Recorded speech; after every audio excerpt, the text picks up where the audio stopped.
Chapter 2. Every spring and fall, during the holidays of the Big Eid and the Small Eid, my family visited one of my favorite places on earth, Shangla, the mountain village where my parents grew up.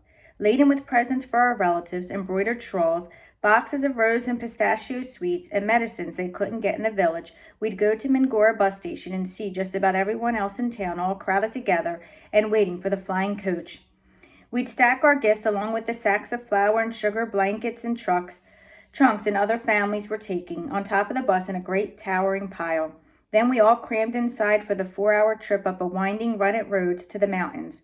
For the first quarter of the journey, the road was a series of zigs and zags that followed the Swat River on one side and hugged the sheer cliffs on the other. My brothers took great pleasure in pointing out the wreckage of vehicles that had fallen into the valley below. The flying coach would climb higher and higher until the air turned cool and crisp. Eventually, we saw nothing but mountain after mountain, and just a sliver of sky. Many of the people in Shangla were very poor and did not have modern facilities, such as hospitals and markets, but our family always put on a huge feast for us when we arrived, a feast that was especially welcome at Small Eid, which marks the end of a month of daytime fasting for Ramadan. There were bowls of chicken and rice, spinach and lamb, big crunchy apples, pretty yellow cakes, and big kettles of sweet milky tea. Even when I was only 7 or 8, I was considered a sophisticated city girl, and sometimes my cousins teased me because I didn't like to go barefoot, and I wore clothes bought at a bazaar, not homemade like theirs.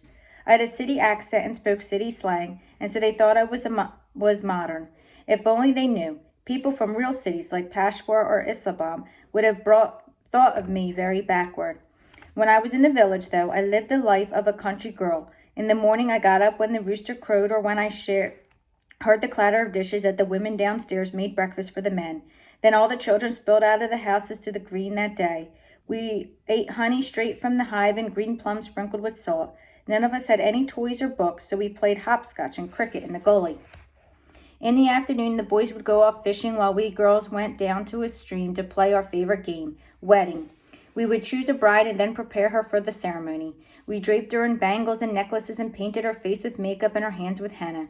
Once she was ready to be given to the groom, she would pretend to cry, and she would stroke her hair and tell her not to worry. Sometimes we would fall down laughing.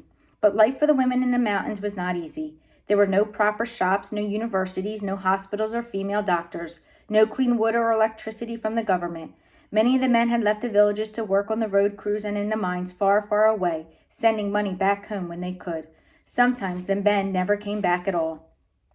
The women in the village also had to hide their faces whenever they left their homes, and they could not meet or speak to men who were not of their close relatives. None of them could read. Even my own mother, who'd grown up in the village, couldn't read.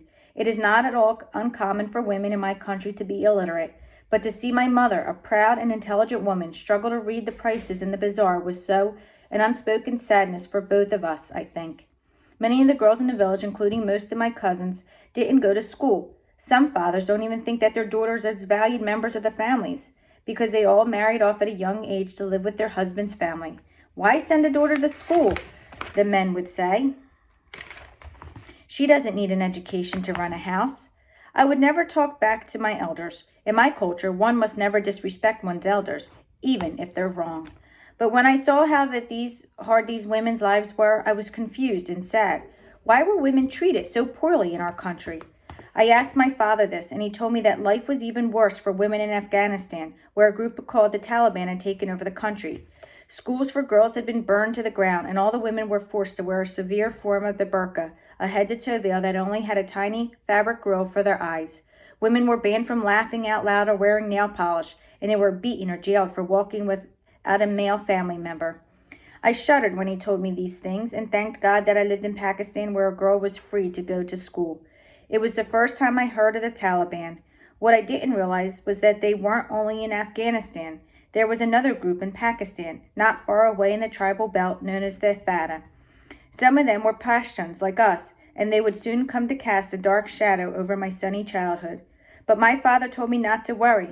I will protect your freedom, Malala, he said. Carry on with your dreams. All right, Chapter 2's question. What values and principles did Malala get from her father? What values and principles do you think Malala's father is teaching her? Please answer the question on Padlet.